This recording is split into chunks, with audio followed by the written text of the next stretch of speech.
하나님의 말씀 보겠습니다. 하나님의 말씀은 여호수아서 오늘은 11장 1절부터 15절 말씀입니다. 여호수아서 1장 1절부터 11장 1절부터 15절입니다. 우리 교독을 하겠습니다. 하솔 왕 야빈이 이 소식을 듣고 마동 왕 요밥과 시므론 왕과 악삽 왕과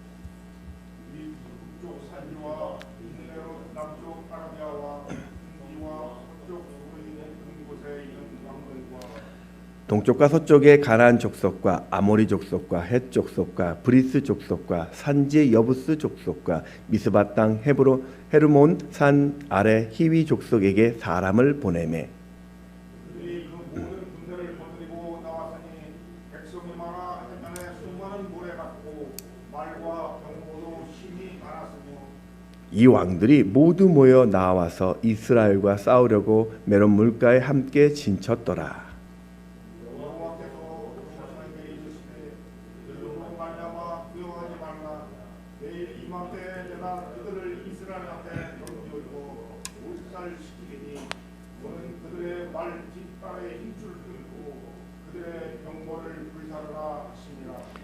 이에 여호수아가 모든 군사와 함께 메론 물가로 가서 갑자기 습격할 때에 여호와께서 그들을 이스라엘 손에 던져주셨기 때문에 그들을 격파하고 큰 시돈과 미스로봇 마임까지 추격하고 동쪽으로는 미스바 오자기까지 추격하여 한 사람도 남기지 아니하고 쳐 죽이고 여호수아가 여호와께서 자기에게 명령하신 대로 행하여 그들의 말 뒷발의 힘줄을 끊고 그들의 병거를 불로 살랐더라.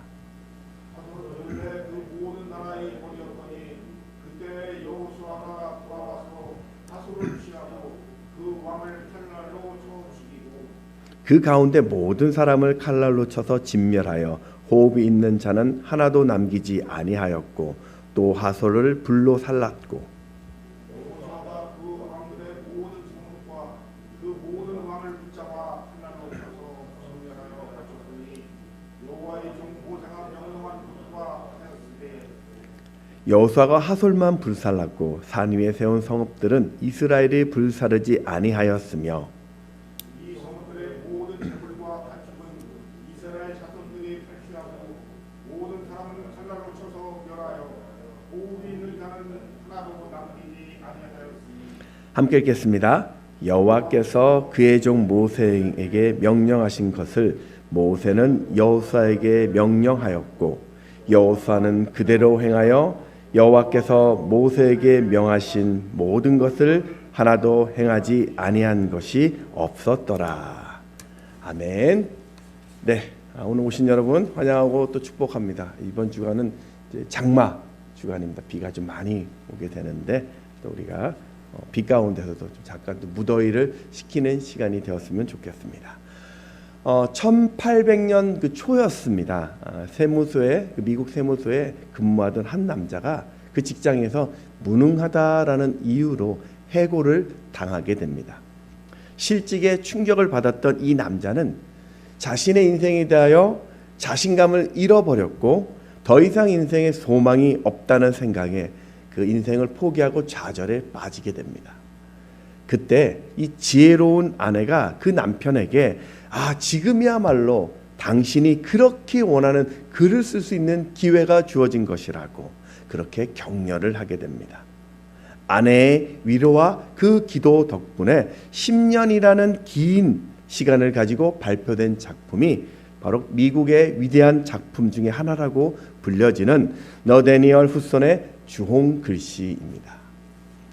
여러분, 우리가 살다 보면 누구나 극복하기 어려운 문제를 만날 때가 있습니다. 당장 무엇을 하고 또 누구를 만나고 또 어떻게 해야 될지 그 답을 보이지 못하는 경우가 있죠. 그럴 때 사람들은 어쩔 수 없이 좌절을 하게 되고 절망을 하게 되고 두려워합니다. 하지만 똑같은 문제라도 어떤 사람은 내가 만난 이 위기 때문에 나의 진짜 모습을 찾고 내 속에 잠재된 것이 무엇인지를 보면서 삶의 또 다른 기회를 가지기도 합니다. 때문에 우리가 내 앞에 있는 이 위기를 어떻게 바라보느냐에 따라서 그 위기를 이길 수 있는 중요한 답이 될 것입니다. 오늘 여러분도 이 하나님의 말씀 앞에서 그 답을 찾는 은혜가 있기를 또 소망합니다. 우리 몇 분 안 계시는데 우리 옆에 계신 분들과 한번 인사했으면 좋겠습니다. 참 고우십니다. 참 고우십니다. 네. 좀 생뚱맞죠? 곱다니, 난 남자인데 라고 하는데요. 이 곱다란 뜻이 그 사전을 찾아보니까요, 아름답다, 사랑스럽다라 귀하다는 뜻도 있지만요, 상냥스럽다, 순하다라는 인격적인 뜻도 있더라고요. 그러니까 오늘 이런 고운의 이미지처럼 우리가 인생을 좀 곱게 살았으면 좋겠다라는 그런 시작을 갖고 또 시작을 하려고 합니다. 여러분, 여호수아서는 하나님이 약속하신 땅, 바로 이 가나안을 정복하는 주제를 가진 성경입니다. 이스라엘의 정착의 사명을 받았던 이 여호수아는 이 요단강을 건너서 여리고성 그리고 아이성을 점령하면서 가나안의 중부를 차지했습니다. 그리고 가나안의 남쪽에 살고 있었던 5개의 연합군과 싸워서 그 가나안 남부를 차지했습니다. 자, 그러면 남은 것 가나안 북쪽 땅입니다.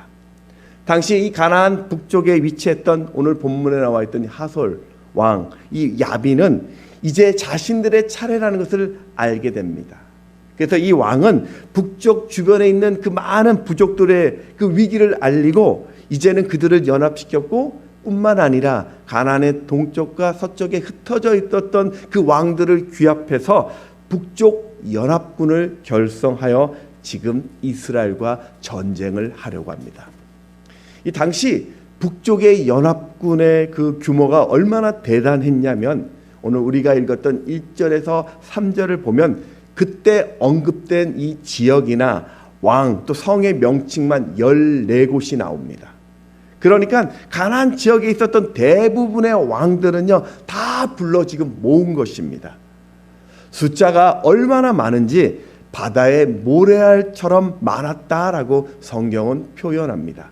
오늘 여호수아서 11장 4절을 같이 한번 읽겠습니다. 시작. 그들이 그 모든 군대를 거느리고 나왔으니 백성이 많아 해변에 무수한 모래 같고 말과 병거도 심히 많았으며, 거기다 이들은 말과 병거라는 강력한 무기를 가지고 있었습니다. 이 말과 병거, 이게 얼마나 무서운 무기냐면요, 오늘날로 말하면은요, 탱크나 장갑차를 가진 것입니다. 유대 역사가였던 이 요세푸스에 의하면 이때 북쪽의 연합군의 수는 보병만 한 30만 명, 기마병이 한 10,000명, 그리고 병거를 가진 전차병이 한 2만 명이라고 이야기합니다. 그것에 반하여 이스라엘 군사는요, 그런 무기는커녕 훈련도 제대로 받지 못한 일반 보병이 전부였습니다. 야빈 왕이 이끄는 이 북쪽 연합군은 이제 이스라엘과 싸우려고 메롬 물가로 모였습니다.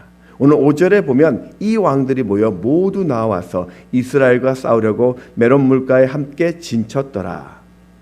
이 오늘날 이 메롬이라는 지역은요, 정확히는 알 수 없습니다.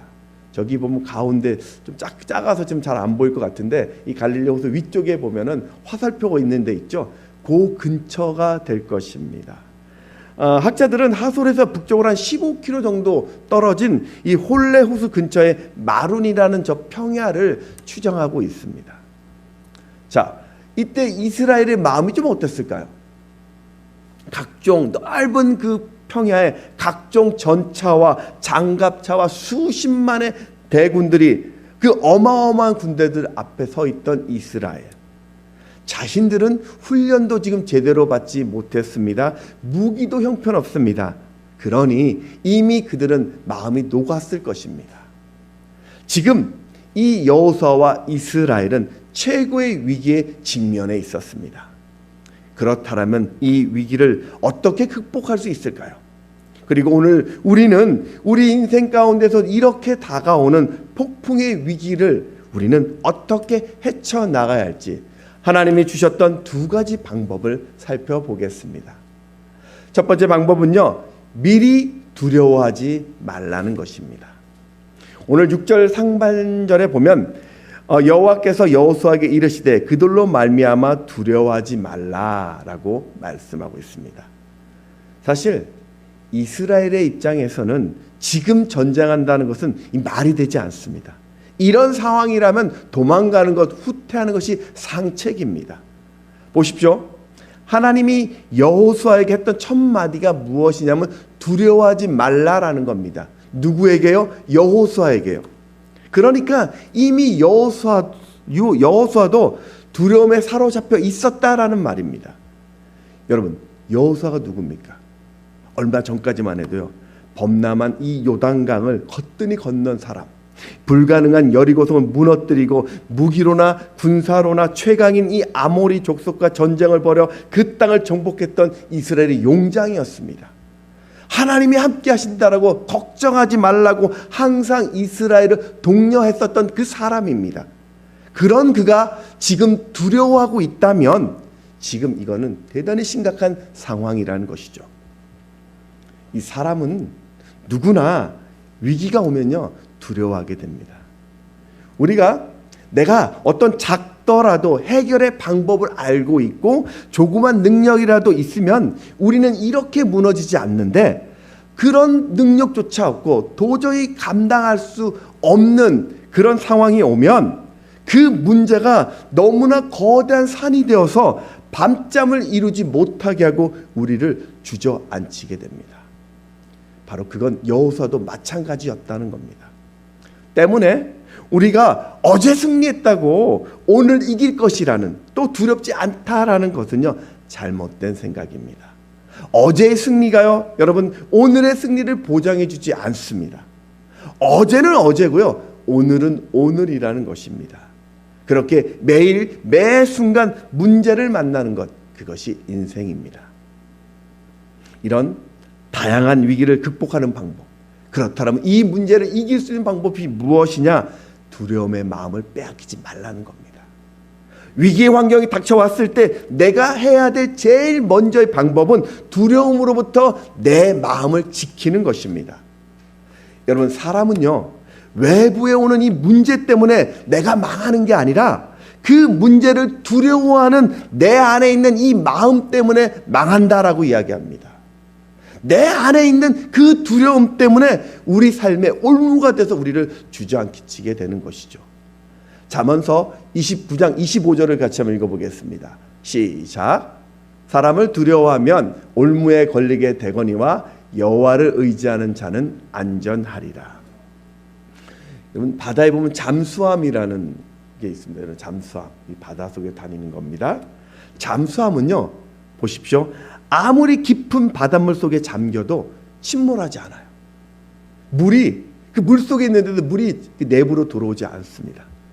그런데 이러한 잠수함이라도 안에서 문을 열어놓으면요 물이 들어와서 저 배가, 저 잠수함이 침몰하게 됩니다. 그러니까 내 마음이 무너지면요 그 인생은 침몰할 수밖에 없다는 것입니다. 우리 그 심리 이론 중에서 노시보 효과라는 이론이 있습니다. 노시보가 라틴어로 해를 입는다라는 뜻입니다. 이 1961년 미국의 월터 케네디라는 의사가 의해서 소개된 용어인데요. 위기 상황이 아닌데도 위기라고 내가 잘못 인식하면 더 큰 위기에 빠진다는 이론입니다. 실제 카리브해의 아이티 섬의 한 주술사가 어떤 사람들에게 막 저주를 하면요 저주받은 사람들 가운데서 많은 사람들이 큰 해를 입었다고 합니다. 또 영국에서 밀폐된 공간에서 대학생들에게 깨끗한 공기를 마시게 한 후에 이후에 이 공기 안에 독성이 포함된 공기라고 말했더니 한 여성이 고통스러워했고 그 모습을 보자마자 다른 학생들도 똑같이 고통스러워했다라는 겁니다. 이것은요 잘못된 믿음이요 자신의 건강에 부정적인 영향을 준다라는 심리적 이론입니다. 그러니까요 오늘 왜곡된 마음이요 내 현실도 왜곡시키더라는 것입니다. 이게 노시보 효과입니다. 우리가요 육신의 눈으로 사물을 바라보는 능력을 우리가 시력이라고 이야기합니다. 그래서 시력이 좋은 사람은요 멀리 있는 그 사물도 다 볼 수 있는 능력이 있습니다. 여러분의 시력은 어떻습니까? 저도 좀 이제 죄송합니다. 노안이 와가지고 잘 안 보여요. 이렇게 안경 잘 안 쓰면요 희미하게 보이고 그렇습니다. 혹시 제가 안경을 벗고 가는데 슥 지나가면 양 목사 왜 그래 그러지 마시고요. 잘 안 보여서 그런가 보나 긍휼의 눈으로 봐주시기 바랍니다. 여러분 세계 그 민족 중에서 시력이 가장 좋은 민족이 어떤 민족인지 아십니까? 네, 뭐 몽골, 티베트 쪽 대부분 보통이 한 2.0이고 시력이 뭐 좋은 사람은 4에서 6 정도가 된다고 합니다. 매 눈이 봐도 여기서 나온 겁니다. 그런데 전 세계에서 시력이 가장 좋은 민족은요 태국의 모겐족이라고 합니다. 이 모겐족의 시력은요 9.0입니다. 9.0. 그러니까 뭐 9.0 얼마나 좋은지 모르겠어요. 자, 그렇다면 생물 중에서 시력이 제일 좋은 동물은 어떤 동물일까요? 퀴즈입니다. 어떤 동물입니까? 아이고 퀴즈인데 답을 냈네요 벌써. 우리 구목사님 빨리. 타조입니다. 타조. 여러분 타조의 시력은요 25입니다. 25. 그러니까 이 타조는 가시거리가요 10km 있는 것도 보아요. 여러분 10km가 보일까요? 그래서 이 타조는요 42m 앞에 있는 개미를 볼 수 있는 시력이 타조의 시력이라고 합니다. 타조의 눈은요 직경 한 5cm인데요. 왜 이렇게 잘 볼까 봤더니 저 머릿속에요. 저 작은 머릿속에 안구가 테니스만한 안구를 갖고 있다고 합니다. 자, 시력은 이렇게 하고요. 그렇다면 우리가 이야기하는 영역이라는 건 뭘까요? 영역. 영역은 마찬가지 시력처럼 영의 눈으로 세상을 바라보는 능력을 영역이라고 합니다. 흔히 우리 영역하면요, 뭐 방언이나 뭐 예언이나 환상이나 기적처럼요, 어떤 신비한 능력을 행할 때 영역이라고 이야기하는데요. 물론 그것도 틀린 말은 아니지만 영역은요, 내 눈앞에 있는 현실을, 내 문제를 믿음으로 바라보는 능력을 이야기합니다. 구약의 엘리야 선지자는 850명이라는 이방 선지자들과 영적인 대결을 하죠. 우리가 잘 알고 있는 850대 1. 누가 이기겠습니까? 상식적으로는 당연히 이방 선지자들이 이겨야 합니다. 그런데 엘리야는 두려워하지 않고 영역, 믿음의 눈으로 바라보니까 하나님의 불이 내려서 그들을 이겨버립니다. 기드온은 300명의 그 작은 군사로도 미디안의 13만 5천 명의 군대와 싸움을 갖게 됩니다. 300대 13만 5천. 확률적으로 보면 이건 비교 자체가 되지 않습니다. 그런데 기드온이 그 영역, 믿음의 눈으로 바라보니까 그 초라한 300명의 군사로 13만 5천 명을 이기게 됩니다. 사무엘상 17장에서도 하나님을 모독하던 블레셋의 이 골리앗 장군과 이스라엘 꼬마 목동 다윗이 맞짱을 뜹니다. 이게 말이 됩니까? 전쟁 경험도 없고 무장도 없고 무기도 없고 체력 차이도 나는데, 그런데 다윗은 믿음으로 영역으로 보니 보잘것없던 돌멩이 하나로 골리앗을 쓰러뜨렸습니다.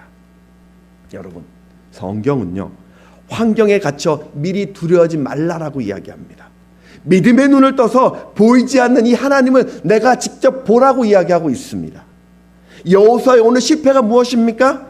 여호수아가 두려워하고 있는 지금은요 전쟁을 하기 전입니다. 아직 어떤 결말도 일어나지 않는 상태입니다. 하나님이 일하기 전이에요. 그런데도 지금 여호수아는요 이미 졌다라고 판단하고 두려움에 갇혀 있었던 것입니다. 여러분, 인생에 큰 위기가 나타났습니까? 그렇다면 내 눈에 보이는 대로, 내 귀에 들리는 대로 판단하지 마십시오. 눈앞에 일어난 그 문제 때문에 그 두려움에 무릎 꿇지 마십시오. 여러분이 두려움에 사로잡히는 그 순간부터 여러분은 어떤 일을 해도 행복하지 않습니다. 두려움이 내 인생의 주인이 되는 그 순간부터 내가 무엇을 하든지 염려하고 걱정하고 또 근심이 다가오게 되는 것입니다. 그러니 여러분, 두려움을 초대하지 마시고요, 하나님을 초대하십시오. 인생의 승리는 그 세상의 숫자에 있지 않습니다. 인생의 승리는요 상식에 있지 않습니다. 인생의 승리는 확률에 있지 않습니다. 오직 하나님 손에 있음을 믿으시기 바랍니다. 시편 31편 15절에 보면 나의 앞날이 주의 손에 있사오니, 나의 앞날이 주의 손에 있다라고 고백하는 것. 성경에는 하나님이 우리에게 두려워하지 말라라는 말씀 후에 그 이후에 나오는 단어가, 반복적인 단어가 있습니다. 그게 뭐냐면 내가 너와 함께한다 라고 약속을 해주십니다. 잠깐만 볼까요? 여호수아서 1장 9절을 보면 내가 내게 명령한 것이 아니냐, 강하고 담대하라, 두려워하지 말며 놀라지 말라, 내가 어디로 가든지 내 하나님 여호와가 너와 함께 하느니라 하시니라. 레위기 1장 8절을 같이 읽어볼까요? 시작. 너는 그들 때문에 두려워하지 말라, 내가 너와 함께하여 너를 구원하리라. 신명기 7장 2절도 있습니다. 시작. 너는 그들을 두려워하지 말라, 너의 하나님 여호와 곧 크고 두려운 하나님이 너희 중에 계심이니라. 이사야서 41장 10절 상반절입니다. 시작. 두려워하지 말라, 내가 너와 함께함이라, 놀라지 말라, 나는 내 하나님이 됨이라. 하나 더 읽어볼까요? 역대하 우리 32장 7절 시작. 너희는 마음을 강하게 하며 담대히 하고 아수르 왕과 그를 따르는 온 무리로 말미암아 두려워하지 말며 놀라지 말라, 우리와 함께 하시는 이가 그와 함께하는 자보다 크니.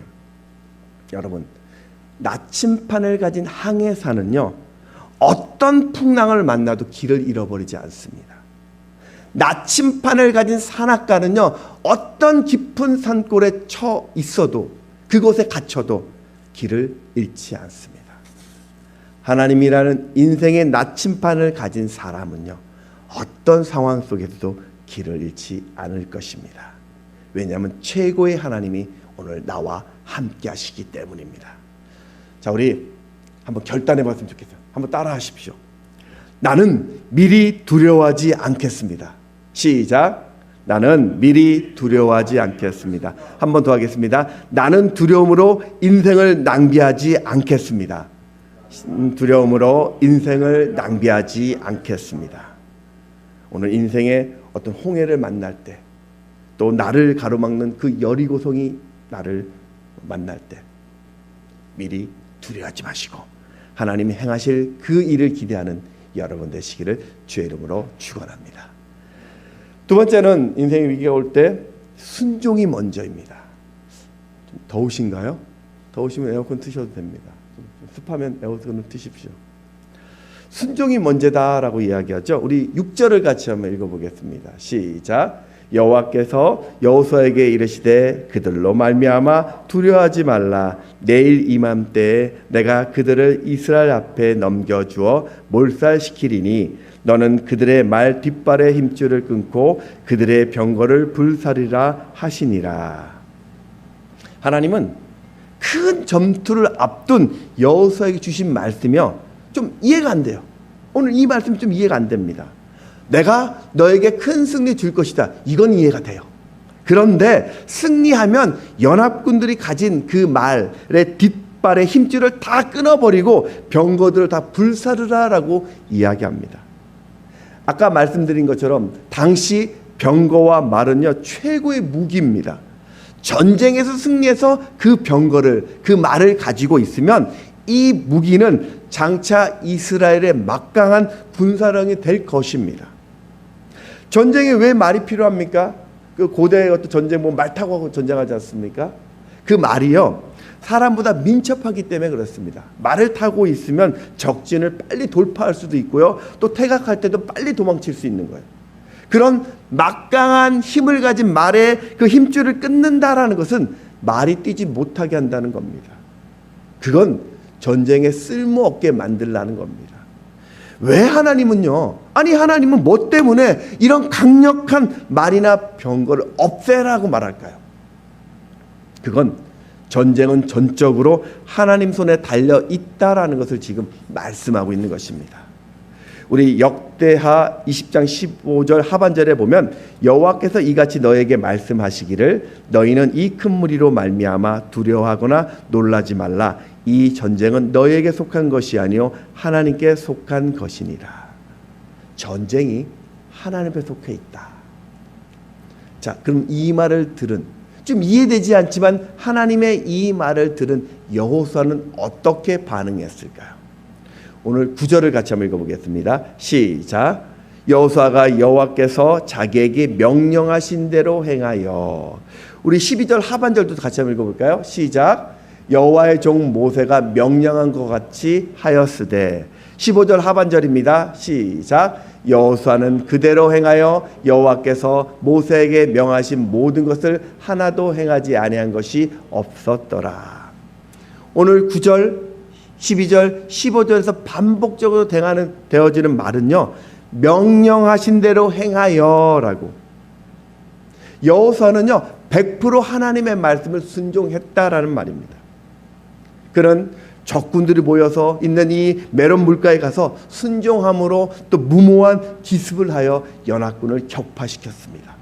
하나님 말씀에 순종해서 말의 힘줄을 다 끊어버리고 병거를 불살랐습니다. 하나님 말씀에 순종해서 북쪽 연합군의 리더였던 하솔과 싸웠고 그 하솔 왕을 죽여버립니다.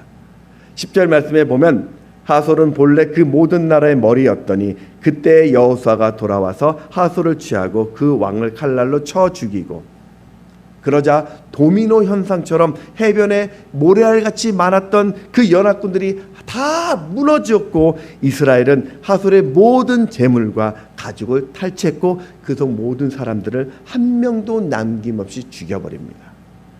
여호수아서 11장 14절에 보면 이 성읍들의 모든 재물과 가축은 이스라엘 자손들이 탈취하고 모든 사람은 칼날로 쳐서 멸하여 호흡이 있는 자는 하나도 남기지 아니하였으니.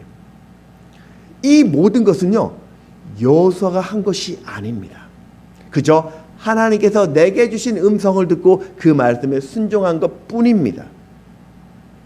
성경에 보면 위대한 인물들의 특징이 나오죠. 그들의 특징은요 대부분 하나님의 말씀을 그대로 순종한 사람들입니다. 노아를 보십시오. 방주를 지으라고 말씀했더니 그 말씀에 순종해서 비 한 방울 떨어지지 않는데도 산 위에 올라가서 100년이 넘도록 방주만 짓습니다. 아브라함은 어떻습니까? 본토 친척 아비집을 떠나라는 그 하나님 말씀에 순종해서 목적지도 정하지 않고 무작정 떠나버립니다. 모세는 하나님으로부터 이스라엘을 출애굽시키라는 비전, 명령을 받습니다. 당시 이 이집트, 애굽은요 최강국이었어요. 그런데 팔순의 몸으로 무려 200만 명이나 되는 이스라엘을 홀로 이끌어내라는 이 말, 이것은 말이 안 돼요. 그런데도 모세는 끝까지 순종해서 출애굽 역사의 주인공이 됩니다. 그렇다면 한번 이번에는 거꾸로 한번 생각해 볼까요? 여호수아 7장에서 이스라엘은 정복하기 불가능했었던 거대한 성, 이 여리고를 쉽게 정복했지만 여리고 성보다 좀 몇 배나 작았던 아이성 전투에서는 대패를 합니다. 이건 군사수가 작아서 패한 게 아닙니다.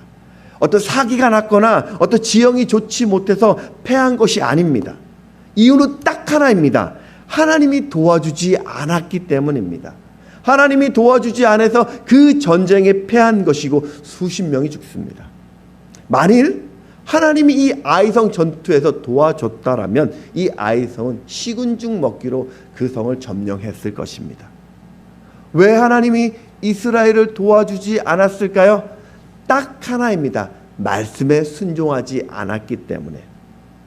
여리고성을 무너뜨렸던 이스라엘, 그들은 이 여리고성의 모든 것을 하나님이 다 바치라고 했었던 그 명령에 아간이라는 사람이 말씀에 불순종합니다. 여호수아서 7장 11절 상반절에 보면 이스라엘이 범죄하여 내가 그들에게 명령한 나의 언약을 어겼으며. 불순종. 또 하나 사건을 볼까요? 에덴 동산에 있는 아담과 하와, 그들이 이 에덴 동산에 쫓겨난 이유가 뭘까요? 그들이 도둑질을 해서요, 강도짓을 해서가 아니라, 간음을 해서가 아니라, 살인을 해서가 아니라 선악과를 먹지 말라는 그 말씀에 순종하지 않았기 때문입니다. 여러분, 우리가 하나님 말씀에 불순종하는 것, 이거 너무 쉽게 생각하지 마십시오. 작던 크던 그 불순종 안에는요 죄가 있다라는 것을 기억해야 할 것입니다. 그래서 우리는요 가장 먼저 하나님께 우리의 시선을 고정하는 것, 이것이 순종하는 첫 번째 모습이라는 겁니다. 이 호주라는 나라는요, 전 세계로 세 번째로 큰 농업 국가라고 합니다. 그 호주에 키우는 양의 수가요 1억 5천만 마리 정도 되는데요. 인구가 적다 보니까요 목장마다 잘 훈련된 이 양모리 개들이 필수적이라고 합니다. 2021년 이 양모리 개 경매가 있었는데요. 저 개가 켈피종이라고 합니다. 전 개는 잘 모르는데요. 보통 이 호주에서 양모리 개는요 대략 한 8,000달러, 한 1,000만 원 정도의 거래가 된대요. 근데 2021년에 저 개는요, 개 한 마리 가격이 35,000불이었다고 합니다. 그러니까 한 우리나라 돈으로 한 4,800만 원 정도. 개가 되게 비싼 것 같아요. 자, 이 양모리개의 특징이 뭐냐면요, 주인에게 충성한다라는 겁니다. 개들은 양을 몰 때요 반드시 주인의 손을 봅니다.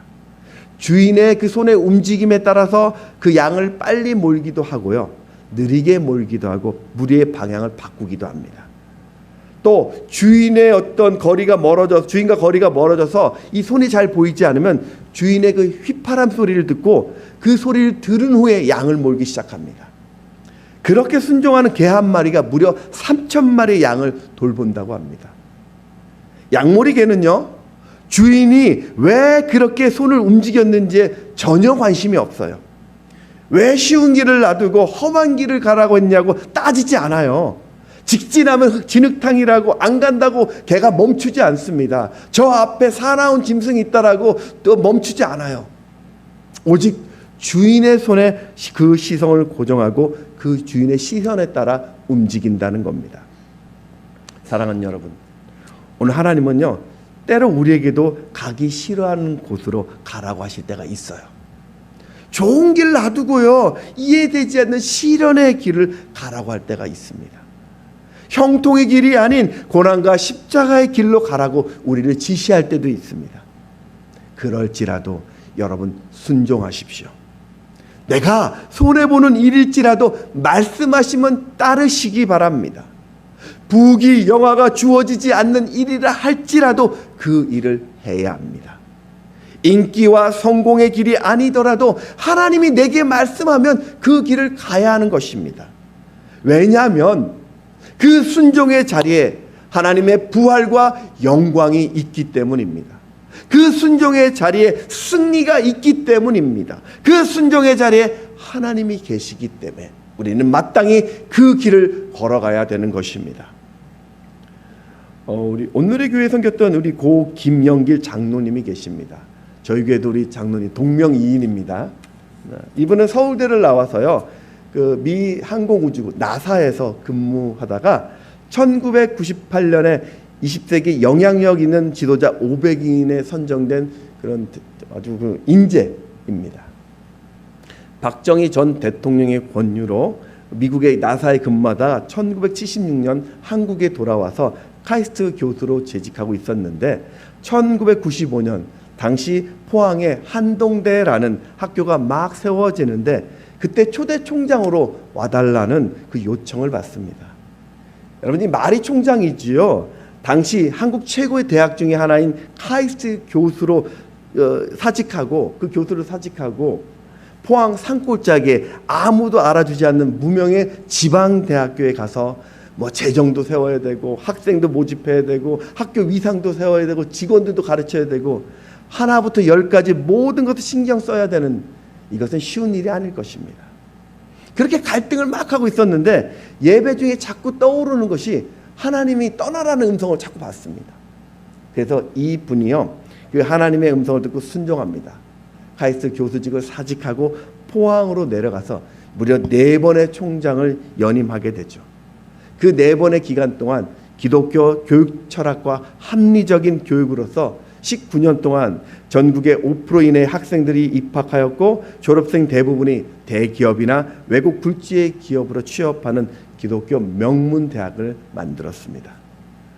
만약에 저 장로님이 순종하지 않았다면 그냥 안정된 카이스트 교수로 재직하고 있었다라면 수많은 대학생들을 믿음으로 키우는 그런 놀라운 일은 일어나지 않았을 것입니다. 여러분, 예수를 믿는다고 하면서 말씀에 순종하지 못하는 그런 허약한 종교인이 되지 마십시오. 여러분, 예수님은 예수 믿는 자는요 언제나 하나님이 우리와 함께 하십니다. 그건 맞습니다. 그런데 함께 하신 하나님이 내가 말씀에 순종하실 때 일하신다라는 겁니다. 오늘 내가 그 말씀을 붙들고 나아가는 그 발걸음이 있을 때 하나님의 일하심을 기억하시면서 끝까지 순종의 자리를 지키는 여러분 되시기를 주의 이름으로 축원합니다. 말씀을 정리하겠습니다. 오늘 우리들의 삶에도 때로 건강의 태풍이, 재정의 태풍이, 자녀의 태풍이, 관계의 태풍이 쉬지 않고 불어올 때가 있습니다. 더 어려운 것이요, 지금 이것도 해결되지 않았는데 또 다른 태풍이 몰아치는 거예요. 이걸 이기는 방법은요, 미리 결과를 예측하지 마시고 미리 두려워하지 말라는 것입니다. 오늘 여러분은요 혼자가 아니에요. 매 순간 여러분을 도우시는 하나님이 계십니다. 그러니 이 두려움, 불쑥불쑥 찾아오는 이 두려움을 버리시고 내 안에 믿음을 채우시기 바랍니다. 그리고 나아가 말씀에 끝까지 순종하십시오. 하나님이 지금 내게 뭐라고 말씀하시는지 그 음성을 들으시고요 죽도록 순종하십시오. 그래야 할 때 여러분의 위기가 기적으로 바뀌는 상상도 못할 그 놀라운 일이 인생에 곧 펼쳐질 것입니다. 오늘도 내 삶에 주어지는 그 은혜를 사모하시며 매 순간 승리를 노래하는 오늘 여러분 되시기를 주의 이름으로 축원합니다.